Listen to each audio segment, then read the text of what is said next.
नमस्ते दोस्तों, आज मैं आप लोगों को अपने क्लास में जो भी पढ़ाने जा रही हूँ वो चाइल्ड डेवलपमेंट से मैंने वो टॉपिक लिया है। वो जो टॉपिक है, जो कंटेंट्स मैं आप लोगों को आज पढ़ाऊंगी वो बहुत ज्यादा इम्पोर्टेंट है ऑल टेट के लिए, या फिर हम बात कर सकते हैं कि जितने भी स्टेट टेट हैं या फिर सी टेट, इसके लिए बहुत ही ज्यादा इम्पोर्टेंट है। हर बार इसमें 1 नंबर 2 नंबर 3 नंबर इस तरह से क्वेश्चंस पूछे ही जाते हैं। तो इसलिए मुझे लगा ये चाइल्ड डेवलपमेंट का ये मेरा फर्स्ट क्लास है, तो इसलिए मुझे लगा कि ये जो भी टॉपिक है, जो ये चैप्टर है, ये मुझे आप लोगों को सबसे पहले बताना चाहिए, जो कि सीटेट एग्जाम के लिए बहुत ज्यादा इम्पोर्टेंट है। इसलिए आज मैं आप लोगों को अपने पहले क्लास में ये टॉपिक के बारे में पढ़ाने जा रही हूँ, जो कि मोस्ट इम्पोर्टेंट टॉपिक है हमारे टेट और सीटेट के लिए। जो कि चैप्टर का नाम है वो है अधिगम अक्षमता, जो हमारा टॉपिक है, यानी लर्निंग डिसेबिलिटीज। तो लर्निंग डिसेबिलिटीज की अगर हम बात करें कि कुछ बच्चों में सीखने संबंधित कठिनाइयां पाई जाती है, इस तरह से हम बोल सकते हैं अधिगम अक्षमता को। अधिगम मतलब सीखना। तो जिन बच्चों में सीखने संबंधित कठिनाइयां पाई जा सकती है, वो असक्षम होते हैं सीखने में, उसे हम अधिगम अक्षमता भी बोल सकते हैं। अब वो अधिगम अक्षमता किस किस प्रकार की होती है, किस किस फील्ड में बच्चों को अक्षमता होती है, कठिनाइयां होती है सीखने में, अगर हम उसकी बात करें तो अधिगम अक्षमता में कुछ बालकों में भाषा संबंधी कठिनाइयां पाई जाती है, यानी विकार, कुछ में पढ़ने संबंधी विकार, और कुछ में लिखने व गणितीय संबंधी विकार पाई जाती है या उत्पन्न हो जाती है। उसे अधिगम अशक्तता यानी अक्षमता वाले बालक कहते हैं। तो इस प्रकार से ये बच्चों को अधिगम अशक्तता के लिस्ट में ऐड कर दिया जाता है, जो इन विकारों से ग्रसित होते हैं सीखने से संबंधित। अब हम बात करेंगे कि ये विकारें कौन कौन सी होती हैं। तो मैं यहाँ पे 8 प्रकार के विकारों को नोट की हूँ, जो कि इम्पोर्टेंट है, बहुत ज्यादा एग्जाम्स में आते हैं इनके बारे में। तो सबसे पहले हम पढ़ेंगे डिसलेक्सिया के बारे में, यानी डिसलेक्सिया के अंतर्गत जिन बच्चों में पढ़ने की अक्षमता पाई जाती है, यानी वो किसी भी प्रकार के शब्द, किसी भी प्रकार के वाक्य को पढ़ने में असक्षम होते हैं, वो डिसलेक्सिया डिसेबिलिटी के अंतर्गत आते हैं। यानी ये मानसिक विकास से संबंधित है, यानी इसमें मानसिक विकास बाधित होता है, जिसके कारण बच्चे में पढ़ने की अक्षमता पाई जाती है। जैसे एग्जाम्पल के तौर पे अगर हम बोल सकते हैं कि अगर कोई बच्चा डिसलेक्सिया को क्या पढ़े, डिसलेक्सिया है यहाँ पे ये, और उसको वो डिसलाइक पढ़े, या फिर ब को वो पढ़े, या वार को रौ पढ़ ले, या वास को सौ पढ़े, यानी पी को भी बी पढ़ सकता है। इस तरह से वो अपने हिसाब से शब्दों को पढ़ता है, यानी उलट पलट करके वो शब्दों को पढ़ता है। तो इसके अंतर्गत जो भी बच्चे आते हैं वो डिसलेक्सिया के अंतर्गत आते हैं। यानी एग्जाम्स में अगर पूछे डिसलेक्सिया के बारे में, तो वो पढ़ने की अक्षमता जिन बच्चों में पाई जाती है, पढ़ने की कठिनाइयां, यानी पठन से संबंधित डिसेबिलिटी। अब हम दूसरे डिसेबिलिटी की बात करें, यानी डिसग्राफिया। यहाँ ग्राफिया है, यानी ग्राफ यानी लिखने, यानी ग्राफ यानी हम बनाते हैं, तो वो लिखने से संबंधित, इस तरह से भी आप याद कर सकते हैं ग्राफिया। तो ये ग्राफ इस तरह से, तो इसको हम ये इस डिसेबिलिटी के अंतर्गत हम रखते हैं, यानी लिखने की अक्षमता जिन बालकों में पाई जाती है, ये लिखने की अक्षमता, ये शारीरिक विकास से भी संबंधित है।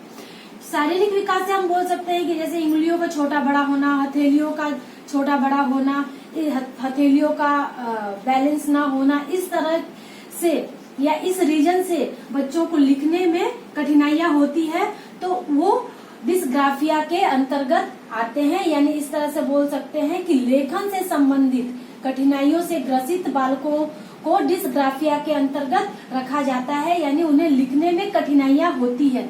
अब लिखने की बात करें तो किसी बच्चे में ग्राफ बनाने या लिखने में असक्षम होगा, तो अगर उसको ग्राफ बनाने के लिए दे दिया जाएगा तो वो ग्राफ नहीं बना पाएगा। यहाँ ग्राफिया है तो इसलिए मैंने ग्राफ को लेके समझाया है। अगर बच्चों को ग्राफ दे दो तो वो ग्राफ नहीं बना पाएगा, वो उसको बहुत ही ज्यादा कठिनाइयां होगी, या सीधी पंक्ति में नहीं लिख पाएगा।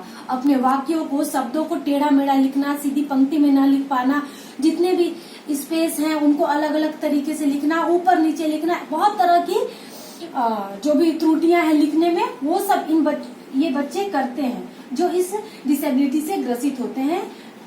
तो हम इन शॉर्ट बोल सकते हैं कि लेखन से संबंधित डिसेबिलिटी को डिसग्राफिया के अंतर्गत रखा जाता है। अब हम बात करें तीसरे पॉइंट यानी तीसरे डिसेबिलिटी की, जो कि डिसकैलिकुलिया। अब डिसकैलिकुलिया को अगर आप कैलिकुलिया को सिर्फ अलग करते हो तो ये क्या है, कैलकुलेटर यानी गणना। गणना किसी से संबंधित है, कैलकुलेटर यानी मैथमेटिक्स है। तो इस तरह से भी आप याद कर सकते हो कि डिसकैलिकुलिया यानी कैलिकुलिया यानी गणना यानी कैलकुलेटर। तो ये गणित से यानी संबंधित है, यानी जिन बच्चों को गणित से संबंधित कठिनाइयां उत्पन्न होती है उन बच्चों को डिसकैलिकुलिया के अंतर्गत रखा जाता है। यानी ये मानसिक विकास से संबंधित है, बच्चों के मानसिक क्षति या मानसिक विकास के कारण ये डिसेबिलिटी उनमें आ जाती है, यानी गणित वो सही ढंग से नहीं बना पाते हैं। गणित की बहुत सारी कठिनाइयां हो सकती है, वो उसमें असक्षम होते हैं, प्लस माइनस करने में, जोड़ घटाव कर मल्टीप्लाई और डिवाइड करने में, किसी भी तरह की गणित गणना से संबंधित वो उनमें विकार उत्पन्न हो सकती है। अब हम चौथी डिसेबिलिटी की बात करें, जो कि हम 4th नंबर पे रखे हैं, वो डिसमोर्फिया यानी भ्रम वाली समस्या। कुछ बालकों में ये भ्रम वाली समस्या उत्पन्न हो जाती है कि वो दूसरे के हिसाब से उनका जो शारीरिक अंग है या तो छोटा है या तो बड़ा है, यानी वो अपने शारीरिक जो भी अंग होता है वो दूसरे से तुलना करने लगते हैं, यानी वो दूसरा का जो है उसके हिसाब से या तो उनका शरीर बहुत ज्यादा, शरीर का जो अंग है वो तो बहुत ज्यादा छोटा है या फिर बहुत ज्यादा बड़ा है। वो इस तरह के भ्रम में ग्रसित हो जाते हैं, तो उन बच्चों को डिसमोर्फिया के अंतर्गत रखा जाता है। यानी हम ये बोल सकते हैं कि भ्रम से ग्रसित होते हैं ऐसे बच्चे, डिसमोर्फिया वाले। तो इस तरह से जो हमारा डिसमोर्फिया है ये भी क्वेश्चंस में आते हैं। अब हम बात करेंगे 5वें पॉइंट की, यानी अफेजिया। अफेजिया की अगर हम बात करें यानी संप्रेषण या अभिव्यक्ति से संबंधित। तो जो बच्चे अभिव्यक्ति या संप्रेषण, जो बच्चे अपनी बातों को लिखकर या बोलकर दूसरे के सामने स्पष्ट नहीं कर पाते, हकलाना, इस तरह से स्पष्ट शब्दों को नहीं बोल पाना, इस तरह की कठिनाइयां आप रख सकते हो, या फिर अपनी बातों को किसी दूसरे को नहीं अच्छे ढंग से समझा नहीं पाना कि वो बोल क्या रहे हैं। तो इस तरह की कठिनाइयां अल्फेजिया डिसेबिलिटी के अंतर्गत पाई जाती है बच्चों में, यानी संप्रेषण या अभिव्यक्ति नहीं कर पाते हैं सही ढंग से, उनमें कठिनाइयां होती है। यहाँ पे मैंने नोट किया है ये वर्बल भी होता है और रिटेन, दोनों तरह से असक्षम वाले बच्चे, यानी ये ना तो लिख के और ना तो बोल के अपनी बातों को दूसरे तक समझा पाते हैं, उन्हें कठिनाइयां होती है। अब हम बात करेंगे 6 नंबर पे जो मैंने लिखा है अलेक्सिया। अलेक्सिया यानी जिसके अंतर्गत पढ़ने से संबंधित अक्षमता। यहाँ भी पढ़ने से संबंधित अक्षमता मैंने रखा है अलेक्सिया के अंतर्गत, लेकिन इसमें अंतर ये है, अब यहाँ पे अलेक्सिया और यहाँ पे आप डिसलेक्सिया, ये दोनों लगभग मिलता जुलता ही है। ये हमारा 1 पॉइंट में यहाँ पे नोट कर दे रही हूँ। ये अलेक्सिया और डिसलेक्सिया दोनों ही मिलता जुलता है, बस अंतर ये है कि ये मस्तिष्क में क्षति होने के कारण बच्चे को पढ़ने में अक्षमता महसूस होती है, और वहाँ पे मानसिक विकास से। तो ये बस थोड़ा अंतर है डिसलेक्सिया और अलेक्सिया में, लेकिन दोनों में पढ़ने की अक्षमता पाई जाती है, दोनों ही कंडीशंस में। अब हम बात करेंगे अपने 7th पॉइंट की, यानी डिसथीमिया।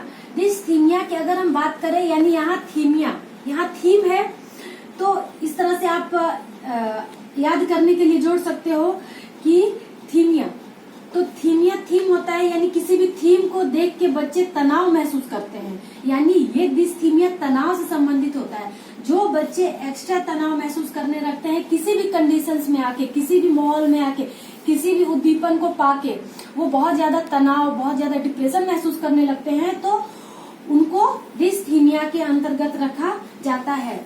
यानी वो किसी भी थीम को देख के बहुत ज्यादा तनाव महसूस करते हैं, बहुत ज्यादा उत्तेजित हो जाते हैं।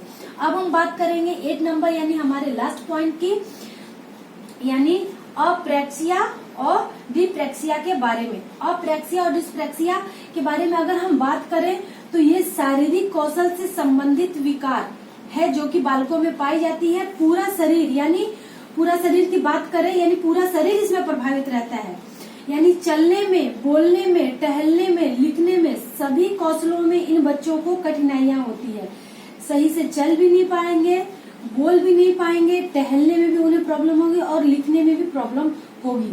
तो इस तरह के बच्चों को अप्रैक्सिया और डिस्प्रैक्सिया भी उसी का प्रकार है।